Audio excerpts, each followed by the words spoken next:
What's in the bag, son? This month, a lot of stuff from a lot of places. Now, let me start off by saying that there's approximately 14 films that I picked up this month that I will not be showing here because they're going to be for 31 days of October, which I'm doing in October. And although I have shown some that I'm doing for October already last month, I decided not to show them all because kind of be spoiling it, and I'm not going to be talking about the films anyway. And since I really want to just save the reviews for then, I'll just leave those films aside. So there's about 14 titles, but lo and behold, we've got a lot for July anyway. So we're not we're not skimping on titles here. But those 31 Days of Horror films that I picked up will be reviewed in October, so I'll get to those. Just wait till then, and subscribe to Morgan Film Fan, of course. Okay, so there's lots of DVDs and there's lots of Blu-rays, and some 4Ks as well, obviously. So I picked up Kiss of the Dragon, found it for $3, and I'm a huge Jet Li fan.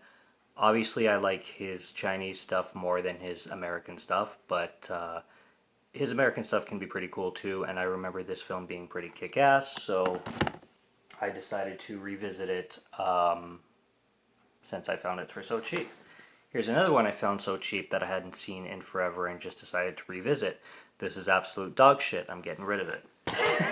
Do not watch Boogeyman. I've heard that the second and third are a little bit enjoyable, but yeah, that one's going back. Straight back. Another one for $3 that I haven't watched since it was released in theaters. That was the last time I watched it, I'm pretty sure. And I do remember not liking it, but I remember a lot of talk, or I've heard a lot of talk about it kind of becoming more of a cult classic. So I again found it for cheap on DVD for $3, and I decided to revisit it. Now, I did end up liking it and definitely looking into more of other people's reviews and breakdowns of this film a lot more. And although I still find the whole twist kind of silly, it was worth a second viewing for sure, and it was worth watching again, kind of thing. And it's something that I would keep on my shelf, not necessarily get rid of. This is something I heard about very recently, and because I was just the other day I was seeing how many sequels exactly Night of the Living Dead and Day of the Dead had, because they have all those spin-offs and films that take place in the same universe but are not really sequels, but are kind of like alternate timelines, or just taking the story of it into different directions. But this is one for Night of the Living Dead, and this is called Mimesis Night of the Living Dead. Now this has Sid Haig in it, so anything that Sid Haig is in is pretty much a sell for me. I just think the guy is so legendary that I can't pass up a film that he's in, even though that doesn't speak for the films themselves, because a lot of them can still be not the greatest. But this one kind of takes place where you get these super extreme fanboys of Night of the Living Dead, and they literally want to recreate it by, you know, taking unwilling and unexpected and unprepared victims and kind of drugging them and putting them to sleep, and then putting them into the sets of the way Night of the Living Dead played out, from the graveyard scene to the farmhouse situation and everything. And there's like actors playing out, but the actors are like killers, and they take everything super seriously. It's really meta, and it's really fun. It's definitely low budget. It's worth seeing, it's worth viewing, it's worth checking out, and it's definitely there's a lot of fun to be had with it. I would say it's definitely flawed here and there, but it's entertaining nonetheless, and it'll serve for that, if anything. Like, it's kind of like your party zombie movie with some really big quirks to it. So that's all I really got to say about that. Okay, here we go. Oh my god, this is another one. I love any zombie film, so I'll give any zombie film a chance, including the one I'm literally about to talk about. So this I came across somehow, like on YouTube. I forget exactly how I landed on the trailer for this film, but I'm watching the trailer and it seems like your typical low budget zombie film. And then you get the cast, okay? This is Dead Seven. Now, this is a sci fi film. It was distributed by the Sci Fi Channel. And you've got friggin' Nick Carter producing, and does he direct? My gosh. No, he doesn't direct it, but he definitely produces the whole thing. And he basically put this thing together. He stars in it too, so Nick Carter's in here. But you get freaking boy band members in a zombie movie. Like, you got friggin' like people from NSYNC, uh, I don't know, I was never a fan of the genre, but like they're definitely memorable names from the 90s and like really early 2000s. It's like, what are these people doing in a zombie movie? I have to see this shit. And a lot of their faces I obviously recognize from like music videos and shit. But it's like, wow, this could possibly be the least expected crew to produce a zombie movie. Like, you get boy band members producing a zombie movie. This was something that just had to be seen. So I watched it. I mean, it's kind of shitty, but it's a zombie film, so it serves its fun in just being a zombie film. Like, you get that dude from NSYNC. Like, I think he was from NSYNC. Maybe he's a Backstreet Boy. I don't know. Regardless. This is another horror film that I had actually never seen. Now, I've heard of the original. There's a few horror films with this title, actually. This is Pulse. Now, to break it down, this is the American remake of the Japanese Pulse, which was released in 2001, I believe. So this is the American remake, which spawned a trilogy. So there's Pulse 2 and Pulse 3 American films. There's Pulse, the Japanese film, the original 2001. And then there's another horror film called Pulse, which I did review for my last 31 Days of Horror. That was released in 1988, and it's totally separate. Totally different plot, story, has nothing to do with this Pulse or the Japanese Pulse. This Pulse is a remake of the Japanese Pulse. The 80s Pulse is its own Pulse. So, just to clear that up. The American remake of Pulse, I really could care less in general for American remakes of Japanese horror films. J-horror is where it's at with that kind of theme, and just the way they know how to make a film creepy and bring fear into a film. It just doesn't work with translating it into an American kind of story. But to be quite honest, this one wasn't bad. And it came out at around the same time as Boogeyman did. And this one, I mean, in comparison to Boogeyman, it's a masterpiece. So there's that. But it's all right. It's all right. It passes as it passes that threshold of shitty American remakes of J horror. So you could say that. I bought 3 X-Men films because I'm collecting them. So I got 3. I don't know what order they go in. The third, The Last Stand, X-Men Origins Wolverine, the first of the Wolverine trilogy, you could say, and X-Men First Class, the first of the second trilogy. I don't know. I'm looking to get them all. I've watched 1 and 2. I watched parts of 3. Never seen First Class. Never seen Origins. I want to watch them in order. Maybe a franchise review will come later down the line. We'll see how that goes. This review series is coming, and all I'm looking for is the 3rd film now. And this is Lake Placid. It's still in its plastic. Now I have 1, 2, 4, 5, and 6, and I want to be reviewing the whole franchise as a B-movie banter franchise. And apparently, for some reason, I find every franchise has one film in it that is impossible to find, and it's a piss off. And if you do find it, it's like $397 for a DVD. It just makes no sense. I guess maybe ownership and production companies get into feuds or some shit like that. Still doesn't make any sense. Like Halloween, you got Halloween 6, which you can't find anywhere. That's not ridiculously priced. There's some others that I've had on the top of my head, but there's always like Children of the Corn. I think 2 is really hard to find. it's just really random because there's always a really random film in every franchise that is like that.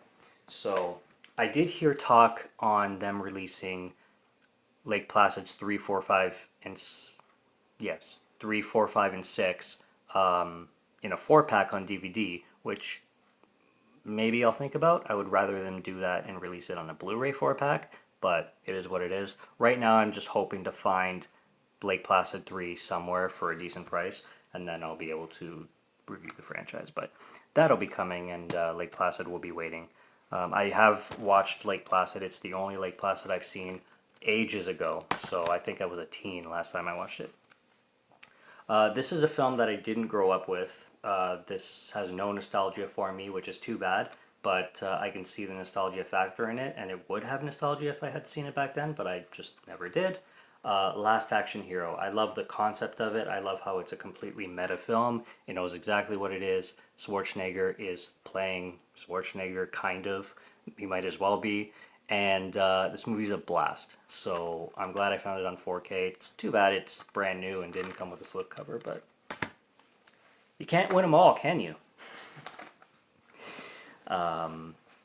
Classic.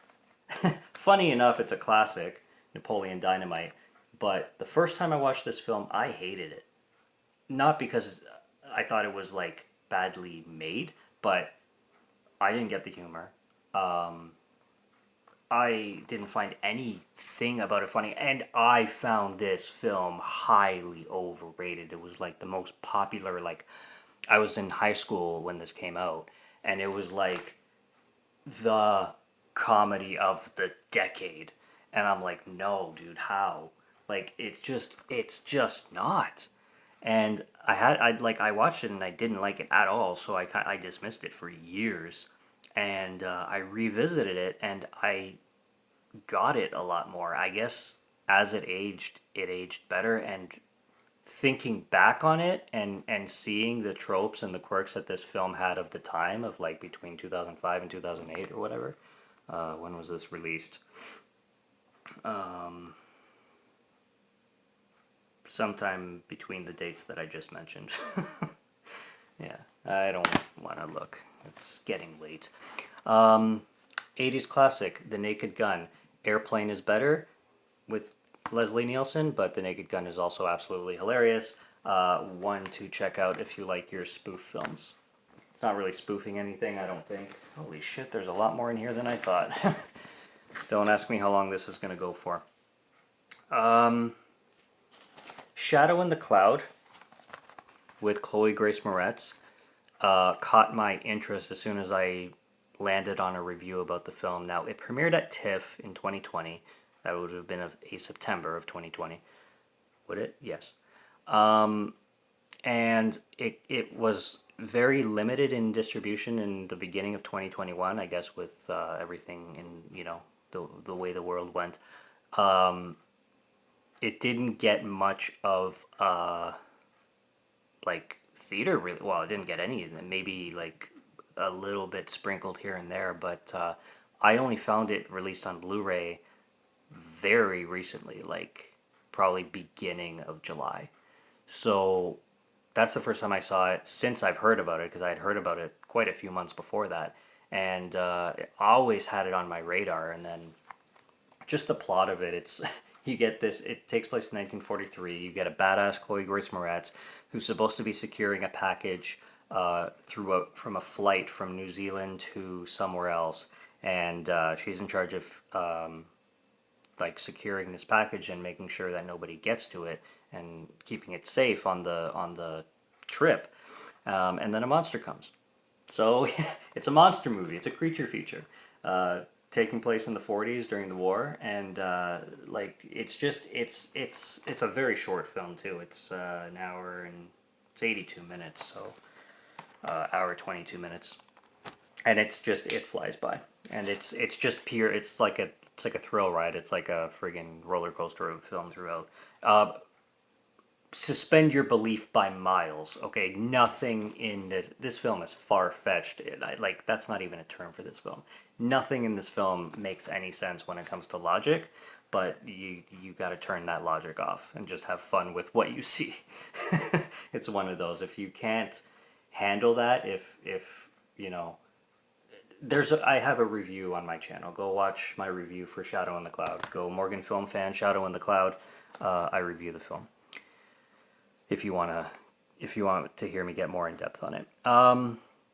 This is one that I watched when it came out. I didn't like it at all. I didn't see the hype for it, and then I watched it recently and I liked it a lot better, especially because I got to dissect the theatrical version compared to the director's cut. That's Donnie Darko. I appreciate Donnie Darko a lot more than I did, and I know that Donnie Darko, whichever version you watch, the theatrical or the director's cut, especially the director's cut though, is a film that I'm probably going to have to watch approximately 150 times to really dissect every frame of the film, because I think the director purposely, as a passion project, made every single frame mean something. Like, I think this was like a Stanley Kubrick's Shining of 2001. I was going to say 1999, but it's 2001. I think he went kind of there.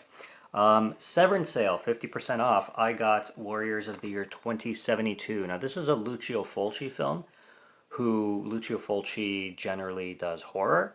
This is very sci-fi. So I'd like to see his take on it. It was cool. I enjoyed it for what it was. I think Lucio Fulci did well with sci-fi, but I think he kind of masters horror, and there's no denying that in comparison to like something like Zombie.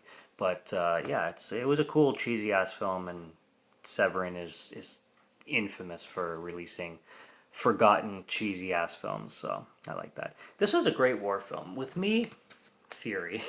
I talk about the films before I even show them. I liked this film.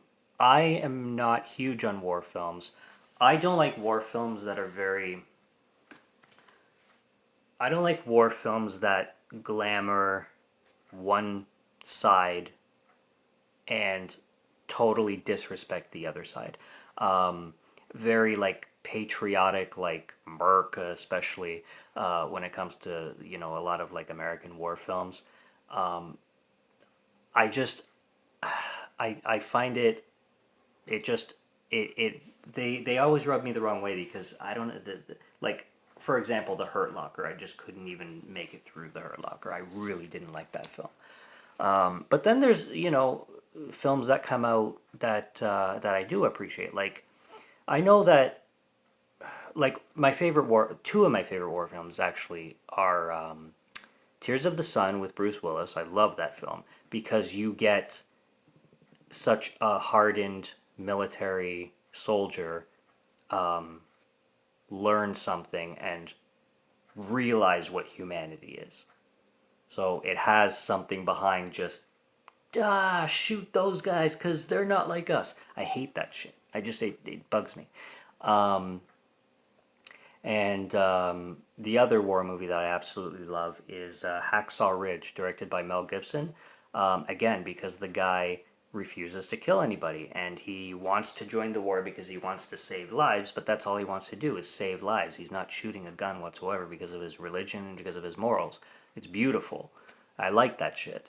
And like, there are some movies that are more like more glamorizing the war that I can enjoy and respect. Like, for example, Apocalypse Now. It's an amazing film, and it does show the violence and the tragedy of war in a negative way. So I do like that, instead of like kind of glamorizing it like some films tend to do. Not my cup of tea, really. But yeah, that's how I feel about war films. And this one, it's kind of like it kind of goes to show it's kind of mixed. Like, I can't say it doesn't glamorize war. I can't say it does, but it definitely shows the tragedy and the hell. Like especially in the claustrophobic situation that the crew ends up in. It's literally like either purgatory or hell with the fear that they have with the enemy and with each other and just what they go through. Yeah, regardless though, moving on. Christopher Nolan's Interstellar, 4K with a slipcover, can't be bought. This I got this used, got it for an amazing price. Christopher Nolan is the man. Such a amazing director. Inception is probably my favorite film of his, I think, but I still will say that Interstellar is more confusing than Tenet. Okay, everybody says Tenet is his most confusing film he's made. No, I think Interstellar is still more confusing than Tenet because I had an easier time following Tenet than Interstellar, especially in the third act of Interstellar. Just haywire. Okay, that melted my brain a lot. Universal Soldier, a '90s classic that I had not seen since. Jesus, when did I see this? I must have been like 12. Remember it being fun. Rewatching it, obviously, I understood a lot more of it. I'm an adult. It made a lot more sense to me. It was a lot more clear. But it's a cheese fest. It's easily a cheese fest. I have a review on my channel too. There's a lot of films that I have forgotten to mention if I have a review or not. Okay, so yeah, Shadow in the Cloud and Universal Soldier I have a review for on my channel. I have a review for this trilogy on my channel too. I did a full triple feature Bad Boys review series with Bad Boys 2, and Bad Boys for Life. This is the only one that I watched for the first time before the review, so it was my first viewing. I like it better than the second film, but do not like it better than the first film. The first film is my favorite. Full reviews on all three on the channel. The Editor. This is a cool one. This film had a lot of production problems, and there's whole dissections of how much they struggled to get this made, the directors and the producers. But what they came out with was so good. I love the soundtrack of this film. I love the kills in this film. I love the gore in this film. I love the satire that they do on giallo films of this film. I have a review on the channel of this film. I think it's so much fun. I think if you've seen a giallo film before, or if you know what they are, this film, it's a total spoof on giallo films, in my opinion. It's supposed to be played off as serious, but kind of satire and play out like a giallo film. But I literally watched this as a horror comedy because I've only seen it once, but it plays out to me like a horror comedy. That's how I look at it. That's what it's like to me, is a total horror comedy. And this one, although it's satiring giallo films, which are Italian, and when I watch foreign films, I watch them subtitled, not dubbed, because I hate dubs. This one, the actors, they're all American or Canadian. This is actually a Canadian production. They're speaking in English. The whole film's in English, so I'm watching it in English. But I don't ever watch actual giallo films in English. I'll watch them in Italian with English subtitles. So the way they were delivering their lines were very, very cheesy. But that's obviously on purpose, because if you're watching a giallo Italian film dubbed, it's gonna be cheesy because dubs are cheesy, and that's why I hate them. But in this one, it worked for what it was, and it played off like a giallo film. It's so great. It was so well done, in my opinion. Holy fuck, man. Okay. Okay, so maybe I'll go a little faster. I don't know, but that's it. That's the last of it. No more what's in the bag, son. But okay, two more from the Severance sale. These looked. I watch trailers. If I'm buying blind, even from Severin or Vinegar Syndrome, I'll watch the trailer to see if it's up my alley or the film seems like something that I would enjoy. So I caught the trailers of both these films, and they were the perfect slices of cheese that I could come across. Strike Commando and Strike Commando 2. Now, can you tell these are shamelessly ripping off friggin' Rambo? Because let me tell you, especially the First Strike Commando, Jesus Christ, Rambo ripoff like crazy, and directed by the I want to say Bruno Mattei, but Bruno Mattei, because he goes by Vincent Don as well, and he goes by a couple other names, aliases, you can say. So like whether he's making a film in America or Italy because he is Italian, but he's known as the king of ripoffs. So frig though, like shameless ripoff. Night Killer, one of the cheesiest films I've ever seen. This is from Severin. I got it on the sale. Pretty sure this is Bruno Mattei as well, and if it's not, he definitely was involved in it somehow. Italian American production. This is the Tommy Wiseau, The Room of slashers. Straight up. Straight up. Straight up. This is The Room by Tommy Wiseau if Tommy Wiseau directed a slasher. That's all I need to say. Go check out The Night Killer if you love The Room and how bad The Room is. But if you want to see that slasher style, go.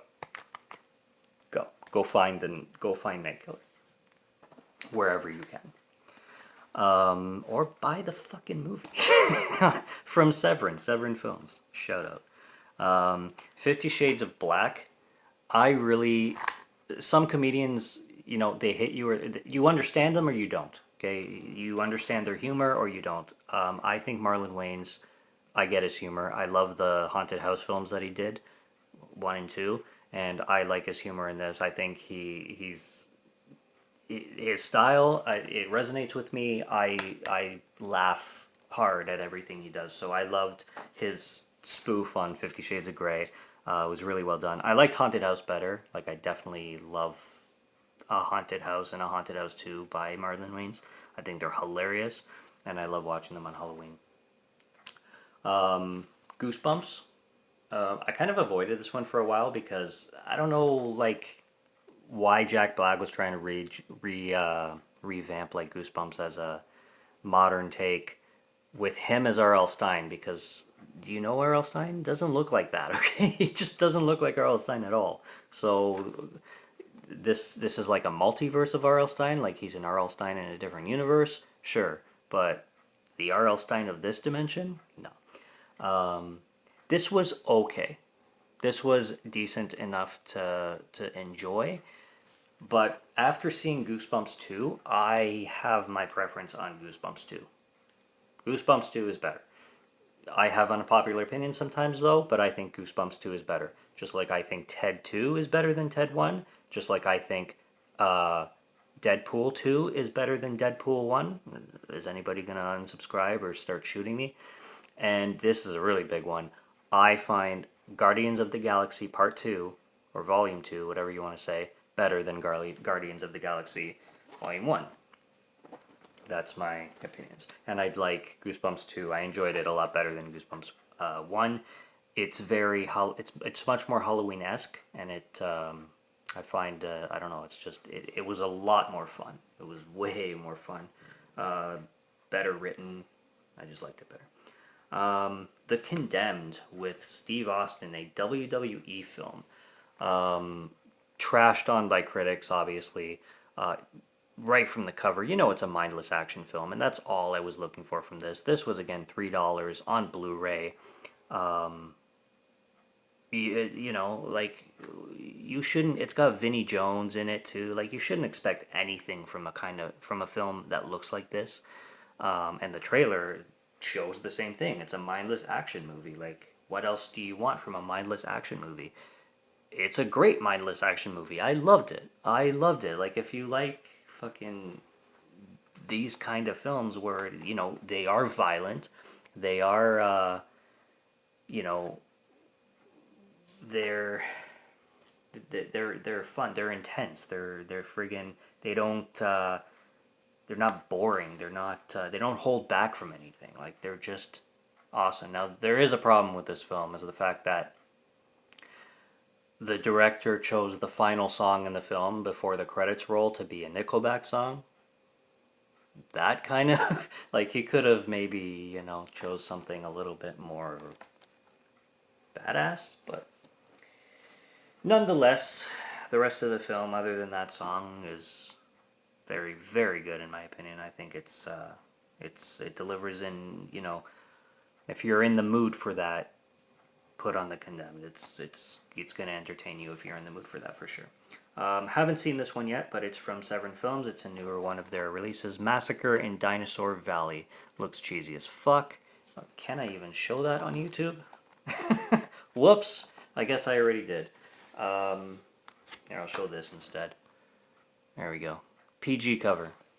Alright. Block out the boobies. And, do I even need to edit that, though? I hope I don't. I don't know. We'll see. Friggin' monetization and shit. Haven't seen this yet. Blind Bought It, Red Sparrow. I like Jennifer Lawrence. Plot seems cool. It seems one of those, like, intense, like, Eastern European setting plot, prostitution stuff. Yes, it seems like an intense film that I could get behind on plot. So I bought that blind used 4K. We'll see how it goes. The 400 Blows is supposed to be a classic. All I've heard is amazing things on it. Thought this was a longer film, especially being a Criterion release. Not that all Criterion releases are long, but a lot of them are, especially when they're classics. And this is from 1959. It's a French film, and it's only 99 minutes, like I said. I thought it was going to be like 2.5 hours, 3 hours, something like that. That's what I was expecting for some reason, but only heard good things. Love Criterion film releases. I love foreign films. I love, I'm watching it blind. I haven't seen it before, so we'll see how it goes. I mentioned Children of the Corn earlier. I plan to do a full franchise review of Children of the Corn. So, I bought a 4-pack. 3, 4, 5, and 6. Now, if Lake Placid did something like this, that would be really cool, but they didn't. They're only releasing a 4-pack on DVD, so we'll see if what happens with that. But I have the second one coming in the mail. I plan on getting the first one, like the Arrow release of it, and then I'll just go find the other ones. And eventually, when I have all like friggin' 11 of them or whatever, then I'll do a full franchise review on Children of the Corn. Yes. I have not seen a Children of the Corn film before, so all of them will be first-time watches, complete first-time watches. The Crazies, the original Crazies, great film, very very well done for like a movie that kind of bases itself around paranoia. And watch it these days, my god, it'll scare the shit out of you. Fuck. 3 more. Sand sharks. Sharks that can swim in sand. Need I say more? No. Cheesy shark film. Okay, that's all I need. I blind bought it, I watched it, it was ridiculous, I loved it. Sin nombre, which means nameless, or without a name. This is a Mexican film, and it's about a boy in a gang and a girl in, like, they're in two like separate cities, and they're both escaping for different reasons. Like, they're in search of a new life for different reasons. Him being in a gang, her just escaping poverty kind of thing. And she's actually escaping with her father, who, of course, she ends up getting separated from at one point. They end up meeting each other, though, and it kind of plays off as a love story after that. Very, very intense. There's actually, the ending of this film is extremely intense, I would say. Just kind of heartbreaking.